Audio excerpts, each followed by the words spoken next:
estudio de oración.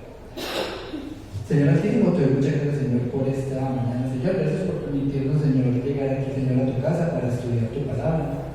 Te doy gracias, Señor, por los que pudimos venir hoy, por los hermanos, Señor, que no han podido venir, o que por diversas circunstancias, como los muchachos de la fundación, no van a poder venir hoy, Señor. Se ayuda de los donde estén. Permite, Señor, que donde sea que estén, tengan ese deseo, Señor, de buscarte, de sacar un tiempo, Señor, para ti, para alabarte, para estudiar tu palabra, Señor, para compartir de la palabra. Te ruego, Señor, a los hermanos quienes en camino, que los Señor también te ayude con bien. Y, Señor, te ponemos en tus manos este estudio. Permite, Señor, que sea bendición para nuestras vidas. Permite, Señor, ver en estos ejemplos, Señor, de la vida del rey Saúl, Señor, ejemplos para nuestra vida, Señor, que los podamos, Señor, aplicar. Entonces, muchas gracias, Señor, por todo. Te pido que estás bendiciendo este resto de culto y te lo ponemos, Señor, en tus manos. Eso te lo pido en el nombre de Jesucristo. Amén. Listo. Entonces, vamos a leer el capítulo 15. Ahorita, al inicio del culto, leímos el 16, pero vamos a ver qué pasó antes, ¿cierto? Porque en el 16 nos vamos a dar cuenta que ya Saúl quedó desechado, pero ¿cómo fue eso? ¿Sí? Entonces dice el capítulo 15, versículo 1, dice, ¿después de qué?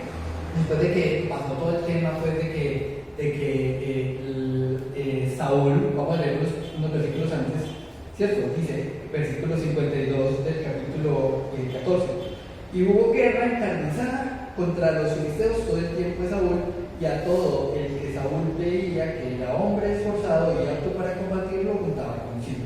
Entonces, ¿qué pasó? Saúl, pues parte de su responsabilidad era mantener seguro al pueblo de Israel y asegurar el territorio. Y de cuenta de eso, entonces, él fue un rey que su responsabilidad incluía estar constantemente en guerra con los que le hacían la guerra, ¿cierto? Entonces, después de que ya Saúl estaba más al mando, ¿cierto? Ya Samuel solo era parte espiritual y Saúl era la parte de guerra ejecutiva y de política. Sí. Entonces dice, después Samuel dijo a Saúl, Jehová me envió a que te ungiese por rey sobre su pueblo Israel. Ahora pues, está atento a las palabras de Jehová. Aquí viene una instrucción que le va a dar Samuel al rey Saúl. Dice, así ha dicho Jehová de los ejércitos, yo castigaré lo que hizo Amalek a Israel al oponerse en el camino cuando subía de Egipto. Entonces, ¿qué pasó? Listo. Una cosa era que venían los vecinos a hacerle guerra y Israel se defendía. Pero resulta que esta vez no, esta vez está al revés. Dios le dice a Samuel que le diga a Saúl, usted va a ir a hacerle guerra a Amalek porque los voy a castigar por algo que hicieron antes. Y yo les hago una pregunta, ¿quiénes eran esos de Amalek? Adoraban mucho a Dios el falso. Pues todos los vecinos en realidad hacían eso. Sí, fallados, pero. ¿Los de Amalek? Sí, ¿qué hicieron de raro pues para que Dios dijera, venga, es que los voy a castigar? De hecho, antes de eso vamos a ver dónde estaban. Claro. Sí. Sí, en el antecedente se llevaron fueron los que se llevaron el arca. Amalek, no. Vamos a ver, que esa parte es bien chévere. Entonces, recordemos que este es de las 12 tribus. Este es de cuando ya habían reinado. O sea, ya todo está unificado y ese territorio moradito correspondía a todo lo que era del reino de Israel. ¿Sí? Y vemos de que por acá están los filisteos, que esos fueron los que se robaron el arca. ¿Cierto? ¿Recuerdan cuando vimos el libro de Ruth? ¿Dónde venía Ruth? De Moab. Y Moab quedaba por acá. ¿Cierto? Sí. Pero resulta que aquí abajito está Amalek, ¿cierto? Y viene siendo como un pueblo que está como por toda esta área de acá, ¿sí? Y vemos que Moab queda por allá, arriba de otros que eso no se menciona mucho, sino que casi todos están como al lado sur o a la derecha, pues, como de ese territorio. Sí, Amalek es vecino de Egipto. Sí, Amalek era como todo ese territorio que está entre Egipto y esa parte de Canaán, ¿cierto? Que ya después se volvería Israel. ¿Y qué sucede? Resulta que Amalek tiene una historia bien interesante. Entonces, busquemos en el libro de Éxodo, ¿cierto? Éxodo, el capítulo 17. Éxodo 17. ¿Cierto? Y vamos a ver qué fue lo que pasó. ¿Cuál es la historia? Porque apenas empezamos a leer, van a decir, yo sabía que era esa historia. Porque Peleaban contra Israel, agua de la roca. vamos a ver. Entonces, vamos a leer desde el versículo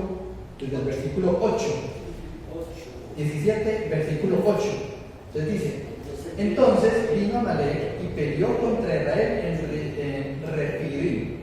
Y dijo Moisés a Josué: escógenos varones y sal a pelear contra Amalek. Mañana yo estaré sobre la cumbre del collado y la vara de Dios en mi mano.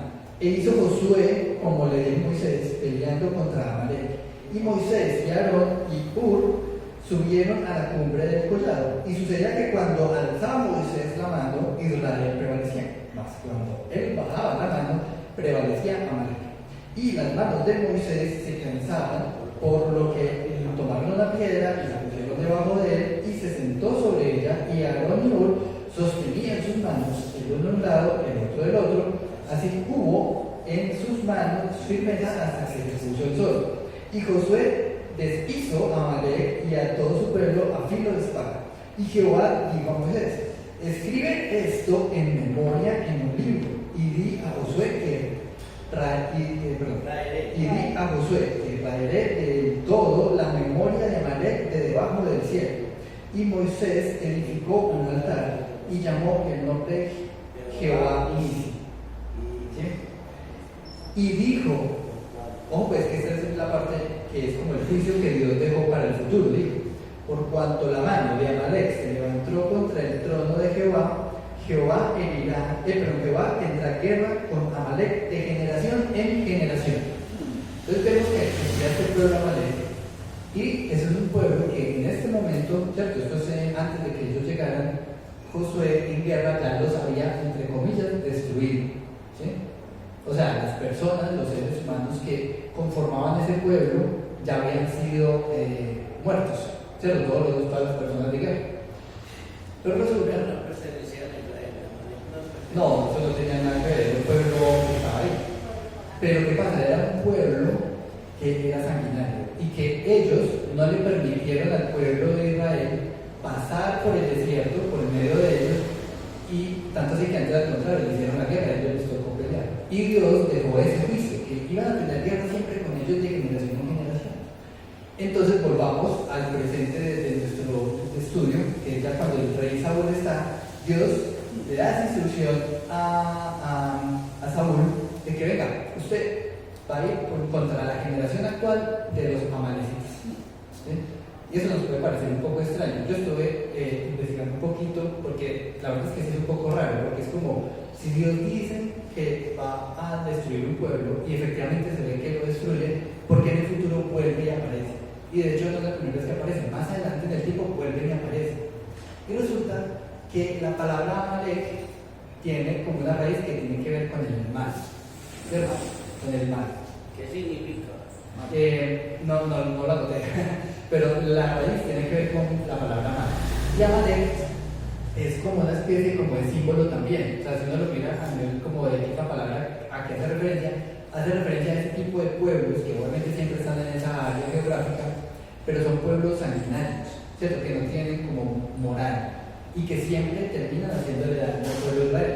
Entonces, ese análisis se lo escuché a una persona que decía: no, es que si uno va a mirar cuáles son los equivalentes al pueblo de Amalek hoy en día, son todos esos pueblos que hoy en día incluso al pueblo de Israel le hacen daño, ¿cierto? Entonces es como, ¿por qué dice que iban a tener de generación en generación guerras con ellos? Porque siempre va a haber gente que va a tratar de hacer el mal de una manera así despiadada. Porque son paganos que no adoran a Dios, sino que adoran imágenes. Y entonces ellos, como son idólatras, entonces ellos ante cualquier cosa se arrodillan, y ellos no tuvieron compasión con los israelitas cuando ellos necesitaron, sino que antes los persiguieron. Entonces era el enemigo el que se mete con Israel, no se mete con un pueblo de carne y hueso, sino con Dios directamente, porque el pueblo de Israel es el escogido de Dios. Entonces la gente que se mete con Israel la lleva perdida. Eso, pero ojo, no es porque solamente. Es que hay una cosa que cuando hablamos de que no, que es que son paganos, que no sé qué, claro, uno piensa como que, eso no importa. Hay gente que piensa así, como que sean paganos, es como lo mismo, no hay tantos pueblos así. Y resulta que no, eso tiene un problema más de fondo. Y es Una como, connotación. no connotación, un problema real de fondo. Y es que cuando una persona no tiene temor de Dios, ¿cómo es su actuar? O sea, ¿qué hace? No les importa nada. que es que hay que matar a personas, no les importa, y las matan. Que es que los vamos a torturar, los torturan. ¿Sí me entiendes? O sea, ese es un tema, cuando no hay temor de Dios, ¿sí? Que te hace salir. O sea, es una cosa que uno dice, ¿cómo es posible que haya pueblos que sean tan violentos y tan malos? Sí, y más aún, es que es un vecino. Sí, por ejemplo, yo cada vez que pienso en eso, yo pienso en República Dominicana como país que su vecino es Haití. Y Haití es un país donde hay pueblo cristiano. Y es una lucha para nuestros hermanos cristianos evangélicos. Pero eso es un pueblo apartado de Dios. Yo no quisiera un vecino de esos. No es que estos cristianos son de brujería. Es correcto. Tienen un montón de que Amané era un pueblo de personas que sanguinarias, una persona que deseaban, ahí yo lo de eran dioses de guerra, dioses de cosas así de males. La mayoría eran gente y la vida de eso era pelear, la vida de ellos era pelear, invadir terreno, cultivos, esas cosas o sea, era imposible.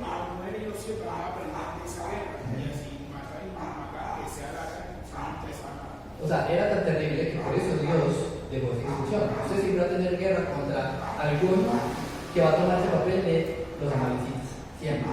¿Cierto? Entonces cada generación le tocaba hacer algo parecido. O sea, ahí uno se da cuenta de que, es que el pueblo de Israel va a tener paz. Es que lo podemos ver porque, claro, cuando les toca a ellos verlo escrito, pues ellos, otra vez. Nosotros que tenemos forma de ver hacia el pasado y hacia el presente, vemos de que el equivalente a Amalek todavía les toca luchar contra él. Pero entonces vamos a ver qué sucedió. Dios le dice a Saúl, usted va a ir a echarle juicio a estos de Amalek. Entonces, ¿cómo es que debía hacerlo? Dice, versículo 3 del capítulo 15 del 1 de Samuel. Ve pues y hiere a Amalek y destruye todo lo que tiene, y no te apiades de él. Mata a hombres, mujeres, niños y aún los de pecho, vacas, ovejas, camellos y asnos. Es decir, cualquier cosa que medio se mueva, no la podrían dejar vivir. ¿Y eso quién dio esa instrucción? Dios. O sea, no era como que era una persona loca, eso fue instrucción de Dios. Y tenía una razón de ser que es la que les acabo de explicar, por eso quería pues como usar un relativo para explicarles, porque es que eso es como muy terrible. Dios mandando a que destruya un pueblo de esa manera, pero tiene una razón de ser. Hay que tomar en cuenta en ese capítulo que hay muchas personas que confunden ese versículo, que donde se manda a un pueblo, a ese pueblo, a eliminar hombres, mujeres y niños. Entonces cualquier persona va a decir, entonces Dios era malo porque mató a los niños, mató a los ancianos, pero no entienden en qué concepto tiene ese significado de ese versículo, de dónde proviene ese versículo. También tomar en cuenta mucho eso. Claro, y no. Hay una cosa que tenemos que entender, es que cuando siempre a mí me han dicho, no, es que vea como eran de malos, vea, y mire, y mandó que mataran a los niños, los inocentes niños, y aún hasta los de pecho. Entonces yo le digo, sí, es que en la semilla, desde chiquitico nace el mal, y ellos por naturaleza eran gente que no iban a conocer del Señor Jesucristo. Entonces por eso, o no creen en el Padre Celestial, no creían, y por eso había que erradicarlos hasta no quedar nada, porque uno solo enviaba a otro y otro a otro, y volvía y se hacían en los pueblos. Entonces en otros pasajes dice dejad los niños y las mujeres y no las toquéis. ¿Por qué? Porque ahí está la simiente. Entonces esos pueblos donde dejaban los niños y se volvía a levantar gente amadora del Señor Jesucristo. Pero Dios sabía que el pueblo de Amalek no lo iba a hacer, y por eso mandó erradicar todo. Y hay algo, hermanos, y es que los juicios de Dios, ¿quiénes somos nosotros para criticar lo que Dios decide? Es que nosotros acá en la iglesia tuvimos una oportunidad donde una persona que nos visitaba, que no volvió, llegó y criticó y dijo, ¿y por qué? Y lo dijo en una actitud como, bueno, entonces explíqueme más. Y pues, ¿quiénes somos nosotros para criticar o decir frente a la Escritura un juicio de Dios? Ya, Dios fue el que decidió. porque uno no está aquí para justificar, sino para obedecer, porque el que nos justifica es Él. Antes Él tiene misericordia y entonces la persona, el ser humano, toma una actitud como de querer criticar al Señor, de reclamarle, y eso ya es falta de respeto hacia Dios, que no caigamos en ese error. Eso. Y a veces uno juzga con los ojos actuales, pero hay que ver el contexto y hay que ver que efectivamente eso era una instrucción dada no por un cualquiera, dada por Dios. Dice el versículo 4, porque entonces ya tenía la instrucción clara, ¿cierto? Dice: Saúl pues convocó al pueblo y les pasó revista en Telaín, 200,000 de a pie y 10,000 hombres de Judá. Y viniendo Saúl a la ciudad de Amalek, puso emboscada en el valle, y dijo Saúl a los ceneos: Idos apartados y salid de entre los de Amalek, para que no os destruya juntamente con ellos, porque vosotros mostrasteis misericordia a todos los hijos de Israel cuando subían de Egipto, y se apartaron los ceneos de entre los hijos de Amalek. Entonces, ¿qué pasa? A pesar de todavía, esos pueblos eran, o sea, no es como ahora que llegaban y decían como, no, es que somos nosotros y ya. No, se mezclaban y había pueblos unos entre otros dentro de las mismas ciudades, pero cuando hablan pueblos es como de, ¿usted dónde es? Entonces, por ejemplo, aquí es muy fácil porque aunque estamos en Colombia, si alguien habla con un acento diferente, uno dice, este no es de Antioquia, este es de otra parte de Colombia o de otra parte de Argentina, porque los acentos, algo parecido pasaban en esas épocas. Y había otro pueblo que eran los ceneos que Saúl les dijo: no, yo les voy a destruir a Amalek, pero ustedes no, entonces váyanse, ¿cierto? Y ellos dijeron: no nos vamos porque nos van a destruir. Y dice el versículo 7: y Saúl derrotó a los amalecitas desde Javila hasta Shur, que está al oriente de Egipto, y tomó vivo a Agag, rey de Amalek, pero a todo el pueblo mató a filo de espada. Entonces aquí empieza otra vez Saúl a no ser obediente a la palabra de Dios, ¿cierto? Llegó y dijo: vivo al rey de los amalecitas. Y el versículo 9: y Saúl y el pueblo, ojo pues, Saúl y el pueblo, porque había pasado una situación. Recuerden que cuando estaba la vaina con Jonatán y Saúl, el pueblo le dijo al rey: no, a Jonatán no me lo maten. Saúl quedó así. Entonces Saúl empezó a escuchar más a lo que el pueblo decía, así estuviera en contra de lo que le había dicho Dios. Dice el versículo 9: y Saúl y el pueblo perdonaron a Agag y a lo mejor de las ovejas y del ganado mayor, de los animales engordados, de los carneros y de todo lo bueno, y no lo quisieron destruir, mas todo lo que era bien y despreciable destruyeron. Entonces cogieron: esta ovejita está como muy bonita, venga para acá. Esta está como está como toda cojita, no sé qué, esta sí es que la mataron. Entonces quisieron, ¿qué había dicho Dios? Que tenían que destruir todo lo que estuviera vivo. Y el pueblo empezó a hacer lo que no debía. Dice el versículo 10: y vino palabra de Jehová a Samuel diciendo: me pesa haber puesto por rey a Saúl, porque se ha vuelto en pos de mí y no ha cumplido mis palabras. Y se apesadumbró Samuel y clamó a Jehová toda aquella noche. Madrugó luego Samuel para ir a encontrar a Saúl por la mañana, y fue dado aviso a Samuel diciendo: Saúl ha venido a Carmel. Y aquí se levantó un monumento y dio la vuelta, y pasó delante y descendió a Gilgal. Vino pues Samuel a Saúl, y Saúl le dijo: bendito seas de Jehová, yo he cumplido la palabra de Jehová. Entonces aquí vemos cómo Saúl, después de haber hecho lo que no debía, Dios mismo le dijo a Samuel: no, yo me empecé a haber puesto a Saúl porque no está cumpliendo mi palabra. Pero cuando vemos lo que dice Saúl, queda uno como una de dos: o se está burlando o sinceramente creyó que estaba haciendo bien. Es que hay una parte ahí que es muy particular, y es que él hizo tan mal, que el versículo 8 dice: y tomó vivo al rey de Amalek. Él no podía hacer eso, él tenía que exterminar todo. O sea que él desobedeció adrede una orden que le había dado, y ese es el pecado que no le perdonó el Señor, que había que quitarle a Saúl ahí.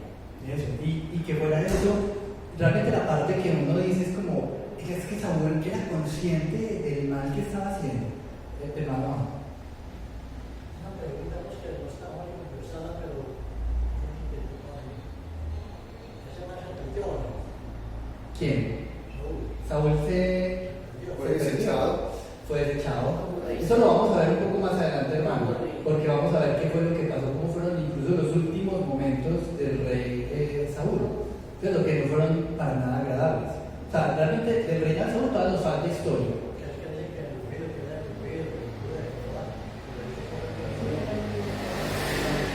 Claro, Como rey. y él fue ungido como rey, y incluso recordemos de que cuando Samuel ungió a Saúl, dice que el Espíritu de Dios vino sobre él, ¿sí? Pero también vamos a ver de que el Espíritu de Dios también se alejó de Saúl, ¿cierto? Eso lo vamos a ver un poquito más adelante. Entonces, sigamos leyendo, porque aquí vuelve y dice, aquí el versículo 13, vino pues Samuel a Saúl, y Saúl le dijo, bendito seas tú de Jehová, yo he cumplido la palabra de Jehová. O sea, una de dos, o es cinismo, o de verdad sinceramente creyó que estaba haciendo bien. Yo creo que como su corazón no estaba conforme a lo que Dios decía, él internamente en su, yo no decía ignorancia, pero sí como en su ceguez espiritual, él creía que estaba haciendo lo correcto. Pero ¿qué pasa? Bueno, ¿qué le dice Samuel? Les dice el versículo 14. Samuel entonces dijo, pues qué bálido de ovejas y bramido de vacas es este que yo oigo con mis oídos. Entonces, claro, ante esa afirmación que dice que yo cumplí la palabra de Jehová, Samuel le responde a Saúl, pues a mí la evidencia me muestra otra cosa, que es eso que estoy oyendo, porque estoy escuchando vacas cuando todo debería estar muerto. Entonces dice el versículo 15, y Saúl respondió, de Amalek los han traído. Pues los han traído, o sea, no los traje, los han traído. Porque el pueblo perdonó lo mejor de las ovejas, pues ahí está echándole la responsabilidad a los demás. ¿Sí? Sabiendo que quién debería ser la autoridad, el pueblo, no, el rey. Es que eso es un detalle. O sea, aquí hoy en día, por ejemplo, tenemos democracias, pero en esa época no, eso no era democracia, eso era un reinado. Y el rey era el que tenía que mandar, ¿cierto? Y fuera de eso, en este caso el pueblo de Israel, sobre el rey, ¿quién estaba? Dios. Entonces, si Dios le daba a él una orden, no tenía que cumplir tal como de la manera. y no lo hizo. Antes, al contrario, se dejó mangonear, por darle un término, del pueblo. Porque el pueblo llegaba y decía, no, ¿cómo vamos a matar a esas ovejitas tan bonitas? Ya esa vaca como está de gordita. ¿Sí? Y entonces se dejaron llenar el corazón de que vea eso tan bueno, y dice que el pueblo fue el que perdonó. O sea, como que dice, no, eso fue el pueblo. Les dice, Le echó la culpa al pueblo. y hay una cosa peor. Entonces, hay un dicho muy popular, pero que es totalmente falso, que dice que el que peca empata. Y eso no es así. O sea, eso no es así. Pecado es pecado. Dice entonces, dijo Samuel a Saúl. Antes de eso, resulta que dice, de Amalek los han traído, porque el pueblo perdonó lo mejor de las ovejas y de las vacas para santificarlas a Jehová tu Dios. Sacrificarlas. Pero lo demás lo destruimos. Sí, aquí hay algo que hay que tener en cuenta, porque Saúl no es que estuviera anestesiado. Sabía que estaba haciendo mal. Sabía que estaba haciendo mal, pero tomó una decisión también, porque aquí está hablando de él. Entonces es tan fácil echarle la culpa al pueblo. O sea, yo no tengo nada que ver, pero este pobre hombre, después de que dice, ojo, que el pueblo perdonó lo mejor de las ovejas y de las vacas para sacrificarlas a Jehová tu Dios. ¿Cómo le parece? Entonces le dice a Jehová y le dice a Samuel, tu Dios. ¿Cómo así? Ya no es el tuyo. O sea, espiritualmente, ¿cómo estaría Saúl? Sí, Jehová tu Dios, como quien dice, lo trajimos lo mejor al Dios suyo. Venga, pero no es el suyo. Y le O dijo, sea, está obedecer al Señor el anatema. Es como cuando uno llega y tiene los hijos y el hijo se porta mal y entonces uno llega y le dice, Diana, vea lo que está haciendo el hijo suyo. Vea lo que está haciendo el nieto suyo, doña Blanca, vea. Dedicando la palabra que Gloria. Entonces doña Blanca llega y dice, el nieto mío no, el hijo suyo. O, no pasa más nunca. Dice que vea lo que está haciendo su hijo. Su hijo no, nuestro hijo, no, no es suyo. Yo a veces no, ni lo recuerdo. Eso es lo que le estaba pasando a Saúl. Pobre hombre. Eso, y vamos a ver entonces qué le dijo Samuel. Entonces dice el versículo 17. Y dijo Samuel, aunque eras pequeño en tus propios ojos, no has sido hecho jefe de la tribu de Israel, y Jehová te ha ungido por rey sobre Israel.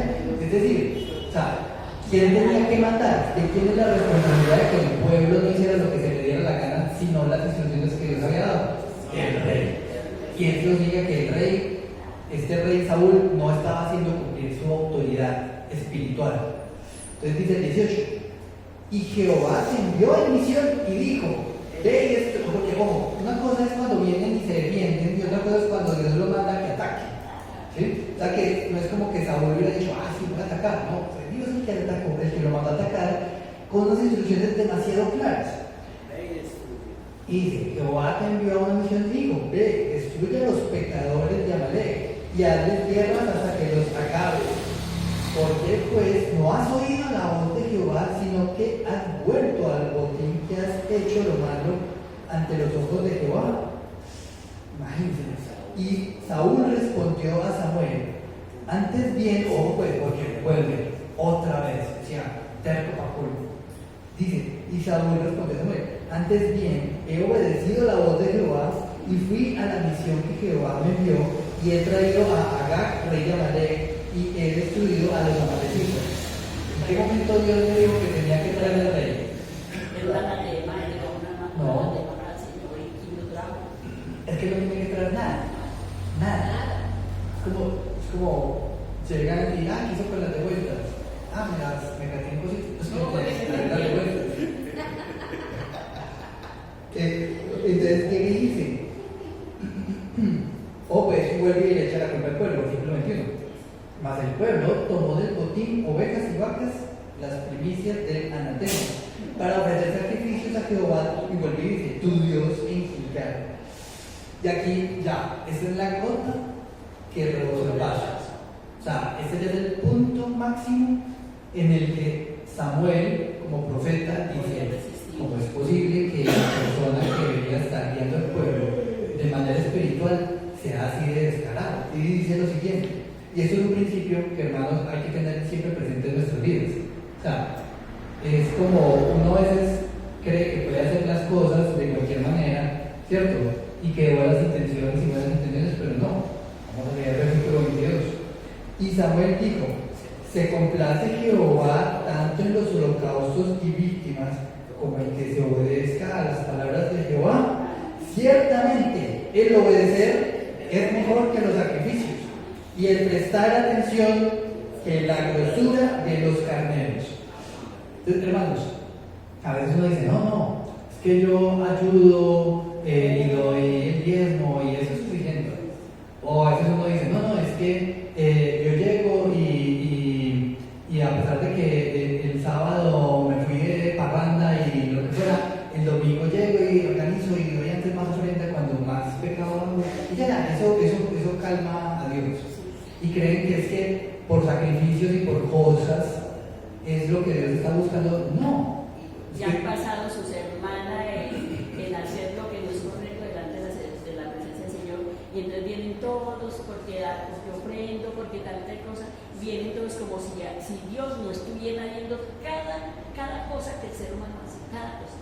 Eso, o llegan y al contrario son interesados solamente concentrados en el trabajo y nunca sacan un ratico para orar o para viendo la oportunidad de compartir la palabra, no comparten. O sea, es que hay muchas situaciones en las que uno cree que haciendo otras cosas compensa lo realmente importante. Y es aquí viene la cuestión, ¿qué es lo realmente importante? Pues me dice, ciertamente el obedecer es mejor que los sacrificios, ¿cierto? Y el prestar atención que la grosura de los carneros. Y por ejemplo, en Semana Santa se ve bastante. La gente llega y se van de rodillas. Por allá está un lugar, por allá en Girardota, o en Barbosa, no me acuerdo cuál es. O en Bogotá llegan y se suben disque de rodillas en Monserrate, o en Cali llegan y se van también y se echan más. El domingo se ponen a beber porque ya resucitó. Imagínense, sí, es peor todavía. Y entonces llega y dice, son haciendo sacrificios, creyendo que eso es lo que Dios está buscando de ellos, y resulta que lo que Dios realmente quiere de nosotros es que obedezcamos la palabra. ¿Sí? Sí, ahí hay una línea delgada, hermanos, y es de tomar en consideración lo que nos muestra en este momento, porque a Saúl lo pudieron llenar buenas intenciones, pero confió en su pensamiento, en su decisión. Muchas veces el creyente, la persona dice, voy a hacer esta acción, o voy a hacer esta actividad, o voy a hacer, y bueno, ya hay una cantidad de cosas. Y el propósito es hacer algo, por ejemplo, para el edificio, para la iglesia, o tal cosa, cualquier tipo de actividad. Y resulta que el Señor dice, insensato, es que te estás procurando vos mismo en tus fuerzas hacer algo y yo no te estoy pidiendo eso. Es que el Señor no nos dice que tenemos que tener un edificio de 5 pisos aquí. Es lo que quiere el corazón. Claro, es que obedezcamos su palabra, porque el Señor sabe qué es lo que realmente necesitamos.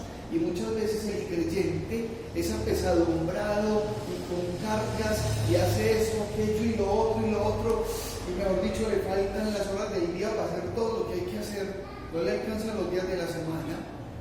Y resulta que es que el Señor lo que pide es fidelidad, amor, entrega. Llegue a tiempo, haga esto, saque un tiempo para ir a compartir, lea todos los días, congréguese, o sea, gócese en el Señor, elimine la preocupación, elimine los problemas, porque el Señor no nos pide eso. A veces, obviamente, nosotros como seres humanos decimos, es que se necesita tal cosa. Si el Señor no edificara la casa, en vano trabajan los que la edifican. Sí, que el Señor nos dé sabiduría en eso, porque el pobre de Saúl estaba en sus propias fuerzas y empezó a tomar decisiones. Y uno lo mira ya con detenimiento.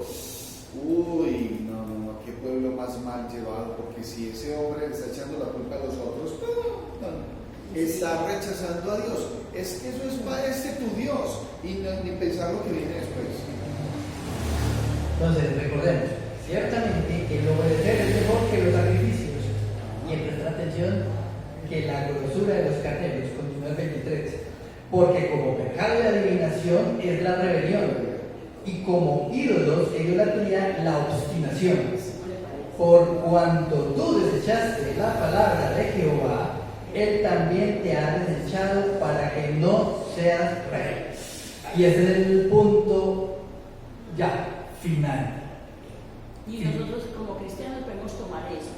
Cuando nosotros actuamos de esa manera como actuó el rey Saúl, se estanca la relación que nosotros tenemos con nuestro rey soberano que es Dios. Entonces nosotros tenemos que tener mucho cuidado de cómo actuamos y cómo vivimos la vida, qué es lo que le damos al Señor. Al Señor le damos horas migajas, o hacemos, en el otro tiempo hacemos lo que nos da la gana, pero le damos la migaja. Ay, no es que voy a ir a la iglesia, hoy voy, llego a medio culto, todo como las migajitas. A Dios se le da todo o nada. Él lo quiere es todo de nosotros. Quiere nuestra mente, nuestra alma, nuestro corazón. Todo lo quiere, Él no quiere migajitas. Y lo bueno es que también Samuel nos da dos ejemplos, y es como, claro, uno dice, idolatría, no, son como, ¿qué tal? ¿Cierto? Eso es demasiado claro. O el otro ejemplo que da es el de adivinación, no, ¿qué tal? ¿Cierto? Pero cuando vamos a otro tipo de pecados, que uno dice, no, es que esos son más light, esos son menos graves. Entonces, claro, uno dice, la rebelión, ¿qué es la rebelión? Es como no hacer caso. La rebeldía. Sí, rebelión. Sí. Rebelión De rebeldía. O la obstinación, ¿qué es la obstinación? Terco. La terquedad, que todo el mundo le está diciendo a usted está haciendo mal, y la persona dice, no, yo no estoy haciendo mal. No, y eso nos pasa muchas veces. Es como si alrededor nuestro todo el mundo está viendo que uno está actuando mal, y uno continúa y no se ¿cierto? Como que no se examina, ¿cierto? Y no reconoce pronto, porque puede ser que, a ver, hay cosas grises que uno no sabe si sí o no, pero cuando todo el mundo alrededor de uno le dice que usted no está haciendo bien, es que es demasiado obvio a ojos de los demás y a ojos de uno es que no. Entonces uno tiene que parar un momento y decir, Dios mío, muéstrame que estoy haciendo mal. O sea, autoconfrontarme y decir que estoy haciendo, Señor, perdóname. Porque hay una cosa y es la obstinación, es un pecado que a veces no, pues, o sea, no se habla tampoco mucho en la Biblia, pero lo que dice es que en ese punto es como grave, porque justamente al punto de obstinación. Pero él hace cosas para no sentirse culpable. Él sabe. O sea, Él sabe que hacía mal. que todo el mundo le dice, sí, se está yendo mal. Porque si él tuviera una relación sana con Dios, él no diría Jehová tu Dios, sino que diría Jehová nuestro Dios. O Jehová mi Dios. Y no solamente eso, sino que no es lo que el Señor quiere es que nos sintamos de tal manera, es volvernos inmediatamente en pecado, es arrepentirnos inmediatamente y no volverlo a hacer. Esos no que tiene la Biblia, toda la Biblia, pongámoslos en práctica. El Señor dice no, es no. No digamos no, pero es que esto no vale la pena, no, yo puedo hacer. No, cuando el Señor dice no, pongámosle cuidado, porque eso fue lo que pasó a Saúl. Y continuemos leyendo, porque a partir de aquí el declive de Saúl es ya total. Sí, ahora hay algo, hermanos, y es que, o el creyente, en este caso puede ser Saúl, pero cuando lo miramos como creyentes, o usted hace la voluntad de Dios, o usted hace la voluntad suya. Usted tiene que tomar una decisión. Ahora, hay temas que son de especial cuidado, a nivel de iglesia, por ejemplo, a nivel espiritual. Llega un momento donde la persona que tiene una responsabilidad delante de Dios, pueden venir propuestas, cosas, y en este mundo tan diverso, por ejemplo, en el tema de la política, constantemente la política está tocando la puerta a los pastores, venga, déjenme hablar ahí en el púlpito, yo le hablo a los hermanos, y de repente hay congregaciones que han cedido, y el Señor les va a demandar. El Señor les va a demandar, porque ellos tienen que ir conformes a lo establecido. ¿Cuál es la voluntad de Dios? ¿Sí? El Estado gobierna, la iglesia predica. Nosotros no estamos para estar haciendo otra actividad, y en eso el creyente tiene que tener un especial cuidado. Obviamente que en la vida personal, cada creyente tiene que estar tomando decisiones, pero debe especial importancia a su vida espiritual. Claro, porque si no, hay gente que se mete en unos rollos que salir de ellos es muy difícil y termina contaminado. Saúl estaba ahí haciendo su propio juicio. Y contamina a los demás. Claro. Sí, un contaminado contamina. Claro. El desobedecer es el principio y un mal final con Dios. Claro, Es un siempre. castigo. Siempre. Pero ya que la fuente empieza por no tener una relación directa, ¿cierto? Con Dios. Verdadera, una relación verdadera. Exacto, una relación verdadera con Dios. Continuemos leyendo, versículo 24. Dice, entonces Saúl dijo a Samuel, yo he pecado, pues he quebrantado el mandamiento de Jehová y tus palabras, porque temí al pueblo y consentí la voz de ellos. Perdona pues ahora mi pecado, y vuelve conmigo para que adore a Jehová. Y Samuel respondió a Saúl, no volveré contigo, porque desechaste la palabra de Jehová, y Jehová te ha desechado para que no seas rey sobre Israel. Y volviéndose Samuel para irse, él se asió de la punta de su manto y este se rasgó. O sea, para que se le rasgue la ropa es porque es una cosa, él iba y el otro, no, cháquete. Y eso fue un momento, pues así, podemos imaginarnos como de película. Pero hay una cosa ahí. Espera, y dice, y volviéndose Samuel para irse, se asió de la punta de su manto y este se rasgó. Entonces Samuel le dijo, Jehová ha rasgado hoy de ti el reino de Israel y lo ha dado a un prójimo tuyo mejor que tú. Y una cosa tan tremenda es que fue un pecado supremamente grave. porque dice, y consentí a la voz de ellos, perdona ahora mi pecado. No tenía que perdonar el pecado porque el perdona es Dios, ¿sí? No era Samuel. Y después dice, vuelve conmigo. O sea, no, yo me voy a poner a paz con el Señor para que Él me reciba de nuevo, sino vuelve conmigo para que adore a Jehová. Cuando Él quería lo que quería era el corazón de Él personal, no el que le trajera, sino el corazón de Él. Y dice Samuel, dice, no volveré contigo porque desechaste la palabra de Jehová y Jehová te ha desechado para que no seas rey. O sea, quitó el Señor desde ahí, ya no tenía nada más que hacer. Pero aparte de eso, vuelve y hace la hace otra vez, agarrándose como si Samuel pudiera tener poder. Nada alrededor de nosotros tiene poder. El único que tiene poder es Dios. Y a Él es el que tenemos que acudir y Y la primera cuestión, si Dios hubiera sabido que Saúl iba a arrepentirse de manera sincera, es posible que hasta de pronto Samuel hubiera quedado, pero fue una instrucción directa y tajante. Usted va a desecharlo, y desecharlo es una palabra muy fuerte, ¿cierto? Y dice el 29. Además, esto se lo está diciendo Samuel a Saúl. Además, el que es la gloria de Israel no mentirá, ni se arrepentirá, porque no es hombre para que se arrepienta. Y él dijo, yo he pecado, pero te ruego que me honres delante de los ancianos de mi pueblo y delante de Israel, y vuelvas conmigo para que adore a Jehová otra vez, tu Dios. Entonces, claro, seguimos viendo que en este punto ya Saúl, o sea, se está preocupando solo de la política, se está preocupando de que a ojos del resto del pueblo no lo ningunearan. O sea que Saúl le dijo a Samuel que volviera pues a él ser rey, pero Samuel le dijo que no porque había desobedecido a Dios. Eso no era de ahí. Eso, y aún con todo, pues digamos que Saúl le hizo una petición como, venga, no, es que es por los ancianos. O sea, fue sincero, se sincero otra vez, porque al principio es que no, venga que yo me arrepiento, pero venga conmigo.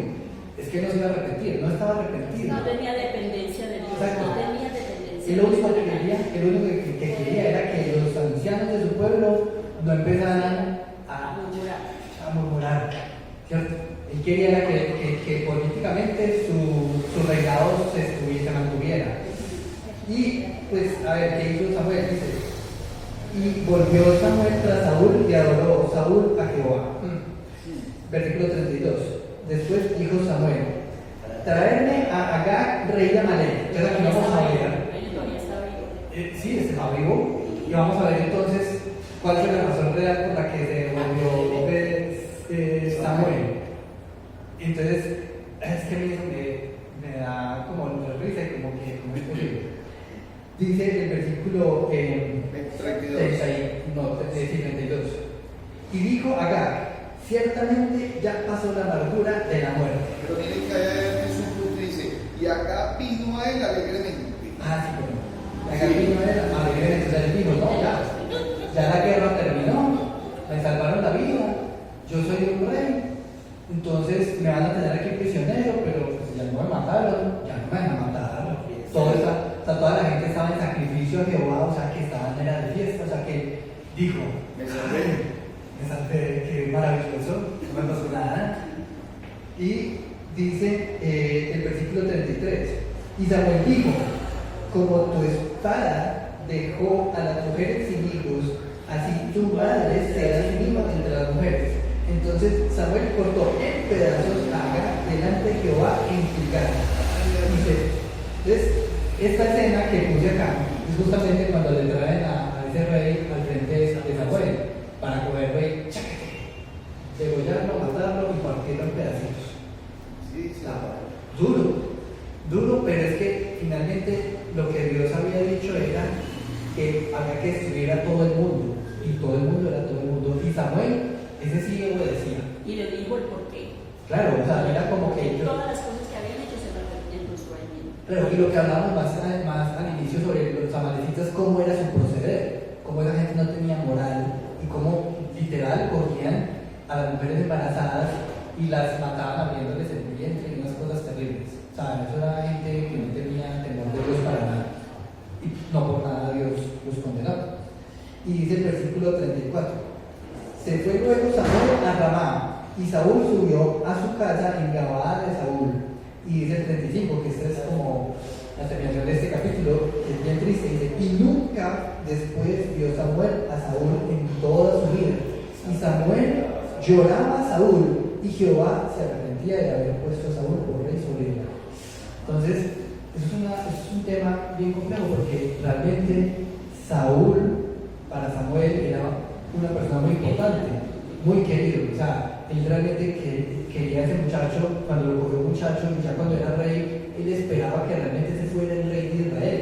Porque él decía, Dios, pues si me está sacando a mí como pues, y está poniendo un rey, pues es porque Dios tiene grandes planes para el pueblo.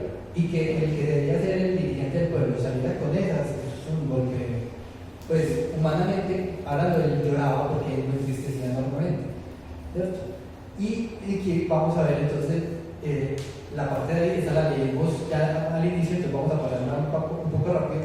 Dice, dijo Jehová a Samuel, ¿hasta cuándo llorarás a Saúl, habiéndolo yo desechado para que no reine sobre Israel? Llena tu cuerno de aceite y ven, te enviaré a Isaí de Belén, porque de sus hijos me he provisto de rey. Entonces aquí dice como que bueno, entonces ya luego que tiene que llorar, vamos a continuar con este plan.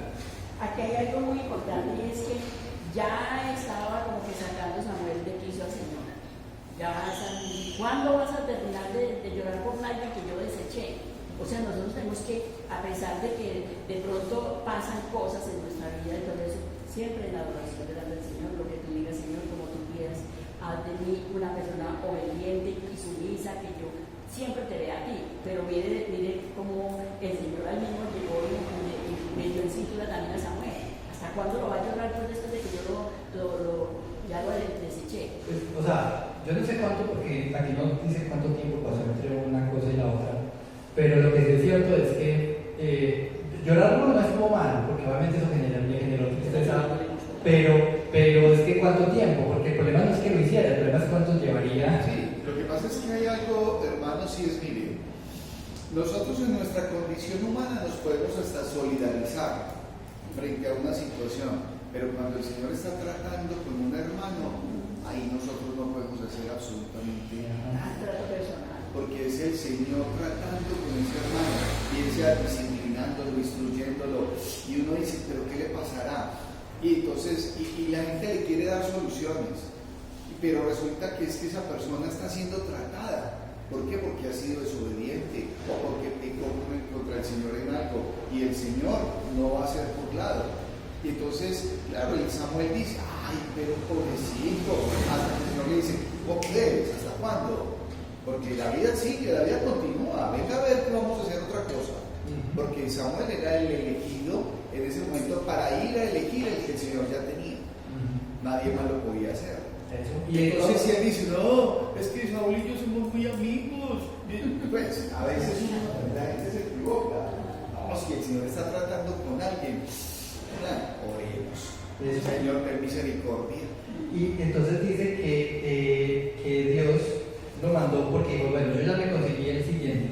Entonces haga mejor y se alista, coge aceite para una unción y se va para Belén.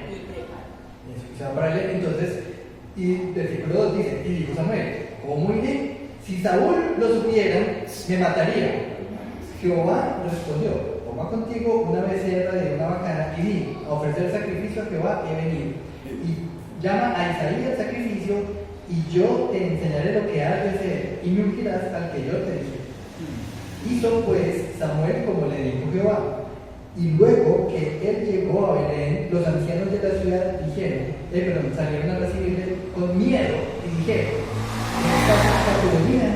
Entonces claro, si usted nunca ha visto a ese profeta Samuel y solo ha escuchado lo que ha hecho, entonces si llegó el profeta Samuel, uno dice como que, ¿qué pasó? ¿Qué pasa? ¿Qué vino este? Este no se mueve si no es mandado por Dios, ¿qué va a pasar? Sí, y eso seguramente todos los del pueblo de Belén dijeron, ay no, ahora qué. Y ellos salieron con miedo, ¿cierto? Capítulo 16, versículo 5 dice, Y respondiendo, sí, vengo a ofrecer sacrificio a Jehová, santificados y venid conmigo al sacrificio. Y santificando él a Isaí y a sus hijos, los llamó al sacrificio. Es decir, no llamó a todo el mundo, solo llamó a la casa de Isaí. Sí. Y dice, Pero no hizo nada, o sea, no hizo nada raro ni nada. no, él llegó, Llamó la atención de claro, ellos. él llegó tranquilo y dijo, no, es que vine a hacer sacrificios porque Dios me mandó para algo. Y al pueblo en general quedó con esa idea, bueno, no, él no vino como para hacer nada espectacular, vino solamente como a hacer un sacrificio. Pero llamó aparte a la casa de Isaí, ¿cierto? Que Isaí era el padre de familia, y él respondió, sí, vengo a hacer sacrificios. Sí, perdón Daniel, que esta es una actividad que la hicieron todos los ancianos, porque los ancianos dicen, los ancianos de la ciudad salieron a recibirle con miedo y dijeron lo que dijeron. Él respondió, sí, vengo a ofrecer sacrificio a Jehová, santificaos. ¿Quiénes? Ellos como ancianos. Y venid conmigo, vengan conmigo al sacrificio. Y dice, y santificando él a Isaí y a sus hijos, los llamó al sacrificio. O sea, había un grupo y hay un propósito. Claro, porque esos ancianos más adelante van a ser testigos de lo que pasó, porque tenía que pasar, pero él también llamó a los ancianos, solamente a los ancianos. Sí, yo también la tenía. A mí me da la impresión que llamó a los ancianos, pero después llamó a Isaí aparte. Exacto. Eso es lo que entiendo yo, pero es verdad, tengo esa duda, me va a tocar estudiar más para ver. Pero bueno, continuemos. Dice, él respondió, sí, bueno, el 7. Y aconteció que cuando ellos vinieron, él vio a Eliab y dijo, de cierto, delante de Jehová estás ungido. Y Jehová respondió a Samuel, no mires a su parecer, ni a lo grande de su estatura, porque yo lo desecho. Porque Jehová no mira lo que mira el hombre, pues el hombre mira lo que está delante de sus ojos, pero Jehová mira el corazón. Entonces llamó Isaí a Abinadab, bueno, él continúa con Abinadab, luego con otro hermano del que se llama Sama, y así con los 7 hijos, versículo 10, e hizo pasar Isaí 7 hijos suyos delante de Samuel. Pero Samuel dijo a Isaí, Jehová no ha elegido a estos. Entonces dijo Samuel a Isaí, ¿son estos todos tus hijos? Y él respondió, era aún el menor que apacienta las ovejas. Y dijo Samuel a Isaí, envía por él, porque no nos sentaremos a la mesa hasta que él venga aquí. Envió pues por él, e hizo entrar y subió, y era rubio, hermoso de ojos y de buen parecer. Entonces Jehová dijo, levántate y unge, porque este es. Y Samuel tomó el cuerno de aceite y lo ungió en medio de sus hermanos. Desde aquel día en adelante el Espíritu de Jehová vino sobre David, y se levantó luego Samuel y se volvió a Ramá. Este es el pasaje en el que yo creo que solo estaba la familia, ¿sí? No necesariamente los demás ancianos La familia de solamente de Isaí. Isaí. Ahí debe estar los ancianos, porque los ancianos son una palabra del pueblo. Los ancianos son testigos, son como decir,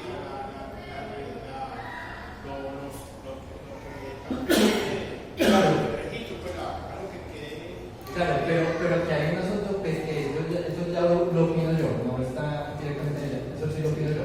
Y es que si los ancianos hubieran estado ahí, se arreglaba el chisme.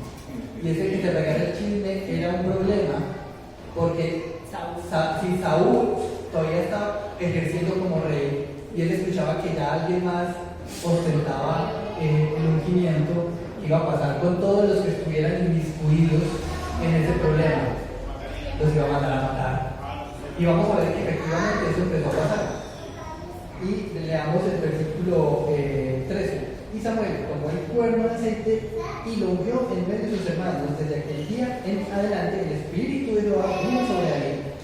Se levantó luego Samuel y se volvió a Ramá. ¿Cierto? Y el versículo 14. El Espíritu de Jehová, esto es lo que decía el hermano Juan, el Espíritu de Jehová se apartó de Saúl y le atormentaba un espíritu malo de delante de Jehová. Entonces quiere decir que ya Dios no estaba con Saúl, ¿cierto? Y eso no solo se notaba en que él desobedecía y todo, sino que de verdad ya... Y era un mensaje para el pueblo, para que vieran que ya no tenía nada que ver con Saúl. Eso. Y dice que el espíritu malo no se aparta de parte de Jehová. Y los criados de Saúl le dijeron: he aquí ahora un espíritu malo de parte de Dios te atormenta. Diga pues nuestro Señor a tus siervos que están delante de ti que busquen alguno que sepa tocar el arpa, para que cuando esté sobre ti el espíritu malo de parte de Dios, él toque con tu mano y tengas alivio. Y Saúl respondió a sus criados: buscadme pues ahora alguno que toque bien y traedme. Entonces uno de los criados respondió diciendo: he aquí yo he visto a un hijo de Isaí de Belén que sabe tocar y es valiente y glorioso y hombre de guerra, prudente en sus palabras y hermoso. Jehová está con él. Y Saúl envió mensajeros a Isaí diciendo: envíame a David tu hijo, el que está con las ovejas. Y tomó Isaí un asno cargado de pan, una vasija de vino y un cabrito, y lo envió a Saúl por medio de David, su hijo. Y viendo David a Saúl, estuvo delante de él, y él le amó mucho, y le hizo su paje de armas. Y Saúl envió a decir a Isaí: yo te ruego que esté David conmigo, pues ha hallado gracia en mis ojos.